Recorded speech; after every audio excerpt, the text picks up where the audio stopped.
ចំណាយពេលតាមតែ15នាទីជារៀងរាល់ថ្ងៃដើម្បីទទួលបានទម្រង់មុខ V ស្អាតប្រើម៉ាស៊ីនមុខ V Yoyo Skin Series ថ្មីនេះជាវិធីសាស្ត្រសុវត្ថិភាពនិងងាយបំផុតនៅក្នុងមួយឈុតនឹងមានតួម៉ាស៊ីនតេឡេបញ្ជាខ្សែសាកក្រដាសណែនាំបន្ទះ EMS 2និងខ្សែភ្ជាប់វាមានមុខងារ5កម្រិតរំញោច15មានពន្លឺ LED ក្រហមខៀវស្វាយបៃតងលឿងម៉ាស៊ីននេះគឺជាប្រភេទសាកថ្មបំបងអាចសាកថ្ម3ម៉ោងមុនពេលប្រើបានហើយវាមានខ្សែរឹតនេះដែលបំបងអាចសេរីទៅតាមទំហំមុខរបស់យើងបានដើម្បីបើកម៉ាស៊ីនត្រូវចុចសង្កត់លើប៊ូតុងនេះហើយវានឹងចូលទៅដល់មុខងារទី1ដែលជាមុខងារអូតូមានពន្លឺ LED ពណ៌ក្រហមជាមុខងារចម្បងរួមបញ្ចូលទាំង4មុខងារនៅក្នុងមុខងារតែមួយហើយបងគួរប្រើដើម្បីទទួលបានទម្រង់មុខ V និងកាត់បន្ថយប៊ឺក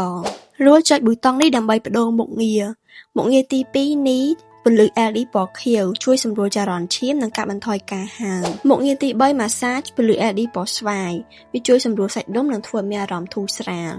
មុខងារទី4 Acupuncture ពន្លឺ LED ពណ៌បៃតងធ្វើឲ្យស្បែកហាប់ណែនមិនយាយធ្លាក់មុខងារទី5 Hammering ពន្លឺ LED ពណ៌ទឹកខូចជួយជំរុញការផលិត collagen ប៊ូតុងនេះបង្ហាញពីពេលកំពុងសាកថ្មហើយប៊ូតុងបុកដកនេះគឺសម្រាប់កំណត់កម្រិតរំញោចមានដល់15កម្រិតតែសម្រាប់អ្នកប្រើដំបូងខាងយើងណែនាំឲ្យប្រើត្រឹមកម្រិតទី1ទៅទី5បានហើយសម្រាប់បន្ទះ EMS នេះគឺមាន2អាចបិទលើដងខ្លួនដូចជាខ្នងដៃជើងដើម្បីសម្រួលសាច់ដុំបានវិធីប្រើគឺយើងត្រូវយកខ្សែភ្ជាប់ជាមួយនឹងបន្ទះ EMS រួចដោតខ្សែម្ខាងទៀតចូលទៅក្នុងម៉ាស៊ីនហើយបងឲ្យយកបន្ទះ EMS មកបិទនៅលើដងខ្លួនបែបនេះបានណែនាំឲ្យប្រើពេលកំពុងពាក់ម៉ាស៊ីនមុខ V ប្រើរួចបងឲ្យយកផ្លាស្ទិកនេះមកបិទភ្ជាប់ជាមួយនឹងបន្ទះ EMS ទុកសម្រាប់ប្រើលើក្រោយទៀតបាន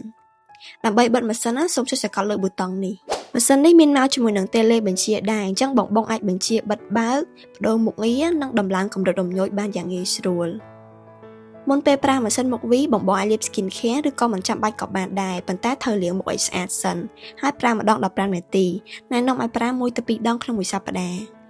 ការសម្អាតបងអាចជួយជាមួយនឹងកដាស់ឬក៏កណាត់សើមបានសារព័ត៌មានបន្ថែមសូមផ្ញើសារចូលเพจ Yoyo Skin អរគុណ